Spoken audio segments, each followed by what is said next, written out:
Welcome, Irish fans, to this week's edition of The Joe and Jack Show. On today's show, we'll talk with Notre Dame women's lacrosse player Catherine McManus, and welcome to campus the Director of Athlete Performance at Under Armour, Paul Winspur.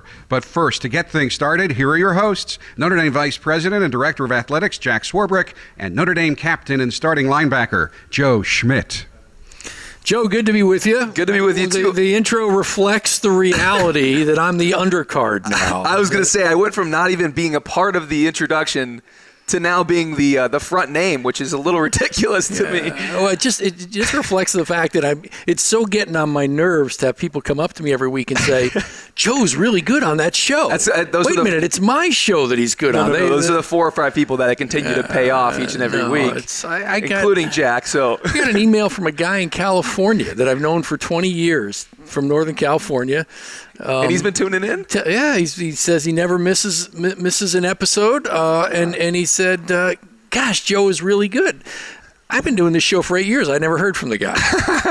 Well, thank you to who has not been named on the show yet, but Michael Lynch. Lynch. Michael, shout out to you. Shout out to Michael Lynch for saying good things about me and not having to be paid for that. So thank you very much. Yeah. Michael's got a Stanford connection too. I was trying not to give him too much credit. But I got you. That's okay. Coming off a trip to Death Valley. Yeah. Was not what we had hoped for, and I think we all felt walking away from there that we let one get away. Yeah, it was a great trip for our team. It was a great opportunity for our team to go into a hostile environment in weather conditions that were not pristine, and really get a win that we thought and we felt we should get. And so for us, it was just disappointing and unacceptable, really, to go in there and lose that game. And that's the way we feel. So the biggest part about this week now is trying to move past that and use those negative emotions and turn them into something positive, hopefully this Saturday and then in the preparation for Saturday. And the great part is we've had a great week of prep because of it. Guys have been flying around, working on things on extra things, and if we continue to use that as sort of a catalyst to work even harder, I think that it can be a positive, and we can find some silver lining in a loss there in Death Valley. Yeah, no question. And I know from being in practice yesterday, it was a great practice. I don't want to spend too much time on that game, but it did defensively. We violated one of Coach's principles, which was start fast. Yeah. When that happens, what's the dynamic? Is it something about the routine? Can you put your finger on it? It just happens. Sometimes it just happens, and we harp on it so much. Coach has the four pillars of winning, 4 quarters of winning. And the first one of those is start fast. And you really do have to start fast. And if you allow a team, especially a team of Clemson's caliber, to get up on you 14 points early, it becomes incredibly hard to win the football game. I think if you look at, analytically and statistically, the chances you have of coming back from a 14-point deficit in any game are not good. And so when you think about the preparation the week leading into Clemson, I thought it was superb. I thought guys were on point. And then in the days of travel, getting there, I thought our support staff did an excellent job making sure that we were all prepared and ready for the game. And then we were there and we went through our normal routine, and so sometimes it's very strange, but you just come out maybe and a few things go wrong. And maybe it wasn't even due to an attitude problem or something that was we weren't right emotionally. I don't think that was the case either, because we responded well and started to play great defense. But sometimes those things happen and they're almost inexplicable. Yeah, I thought after that start, the defense really was great. I mean, you were given a number of short fields to defend because of obviously some significant turnover problems on the other side of the ball, and you guys held up really well in those circumstances. Yeah, and I mean that's something we've really been focusing on all year and all offseason and to this point. And our offense had really taken care of us, this year, and we felt that we knew at some point we were going to have to pick them up, and that just so happened to be this past Saturday, and unfortunately we couldn't quite do enough, and that's something we're working even harder on to make sure we rectify. We don't ever want to leave our offense hanging.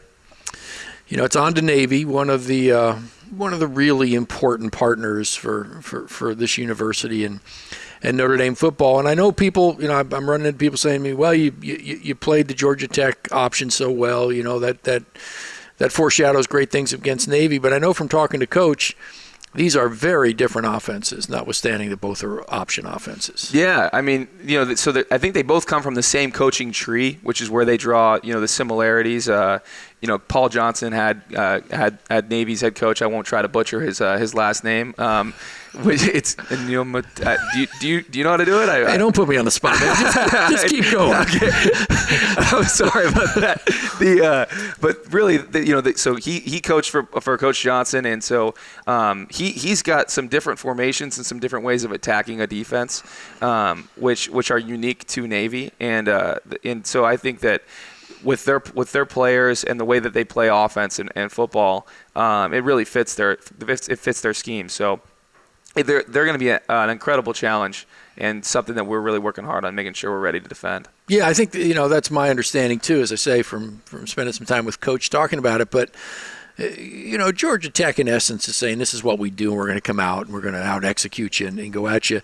Navy takes advantage of sort of the athletes it has, right? Really smart kids, very dedicated, going to execute perfectly, to give you so many different ways of running the same play, so many different formations and motions into a play that you really got to stay with your keys. Yeah, exactly. It's almost, Georgia Tech was almost like the line from Remember the Titans, where split veer like Novocaine, just give it time, always works. That was really what they're about, and really Navy is a little bit different in that they'll pick and poke at you. They'll do, they'll get into this formation, they'll get into that formation, they'll get into, they'll run this play, then another, and they'll look in each time and see how you play it. And so it's a fun game as a defensive player, because you always have to be thinking about how they're going to attack you when they see you in this look. What are they going to do?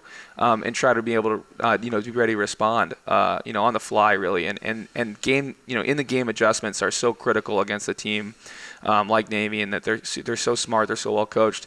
And the one thing that you always people don't really understand until you have played Navy is that their athletes, those men, they will fight harder and longer than anyone else in the country, and that's really the hardest part about this game is trying to match that intensity, trying to match that will to win. And these are they're going to be commissioned officers in the Navy, and that makes it it makes it an incredible challenge and something we really look forward to every year. Yeah, great respect between the teams. I love the tradition of joining each other for the alma maters at the end of the game. Yeah, it really is special, and I remember vividly last year. Their fullback and I broke my leg in the game last year, for the listeners that might not know. But I made sure that I got out there at the end of the game. I shook their fullback's hand, who I had met many times during that game in some physical fashions, and looked him in the eye, said thank you for his service, and he thanked me, and we stood there with with our hands over our heart and did the Navy alma mater, which was one of my favorite memories from my playing days here at Notre Dame. And we have a tremendous amount of respect for their program, for their players, and the way they play football and the way they conduct their lives. Last year's game was a turning point for the team and for you, obviously. In so many ways, it marked a real shift in our season. Does that play any role going into the game? You look back, you think about it, get extra motivation from it, or not? It wasn't like someone maliciously tried to injure me, so I never held any hard feelings against the player from Navy that happened to land on my ankle in a inopportune way, and I think that it's something that we have, we kind of look back at, and maybe it was a changing point, and there were a lot of different variables that kind of went into that, went into us, in our little skid there at the end. And so for us, it's just about making sure we're playing assignment correct football. There were a lot of plays from that game that we've looked at that we need to be better at. And a lot of things that we need to improve on this year. So that's really what we're looking at. I haven't thought too much about the injury. It was interesting. I had never watched it on our version of the tape. So I saw that for the first time the other day, which was an interesting little viewing experience. What I remember from that experience was you trying to get back in the game on a broken ankle, jogging up and down on the sidelines like you were going to shake it off. Yeah, I thought I could. I figured if they just taped it well enough, I would be okay. And I originally thought, oh, okay, it's just a sprained ankle, that it's just going to hurt really bad. It's a high ankle sprain.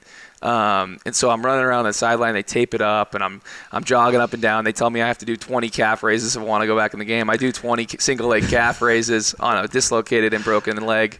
And then they're like, all right, I need you to use what you were talking about. Is I needed to show them that I could cut off my left and right foot. So I did that, and I'm like, wow, this really hurts. And I didn't quite realize that it was broken, and it was coming out of place until I was coaching up my backup Niles Morgan on the sideline, and it continued to fall out in and out of place. And I said, this is probably bad. We should probably go get an X-ray.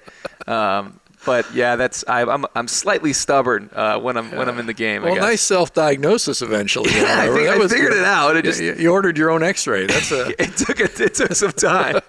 That's a good thing. Yeah. You said we had a good week of practice. So for our viewers and listeners, what makes a good week of practice? Oh, well, there's a lot of things going to that. I think the amount of extra work guys are putting in, what they're doing in the film room, what they're doing after practice, if they're taking some extra cut blocks, if they're doing some extra tackling work, if they're whatever it may be that they need to improve on. I think that's that's critically important, especially in a week like Navy. So when looking at like our preparation, how it's gone, I look at things like that and how many guys are out there still 20, 30 minutes after practice just doing stuff on their own, and who I see in the film room or in the training room early. I think it's been really good, and then also during the practice, I feel we've really been flying around. It seems like it's a possessed mindset. We're obsessed about winning, and we really want to make sure we're prepared in each and every way for this game, and guys are making sure that other people that can count on them to do their job, because this is an assignment game. And that's really what I think goes into a great prep for Navy. Well, just as Navy was a turning point in the season last year, I've got a feeling it'll be a turning point this year in the other direction. Thank you very much. Really give us the platform for a great second half of the season. So we'll see what happens on Saturday, and let's take a break, and we'll come back with our guests. Excited for it. Let's do it.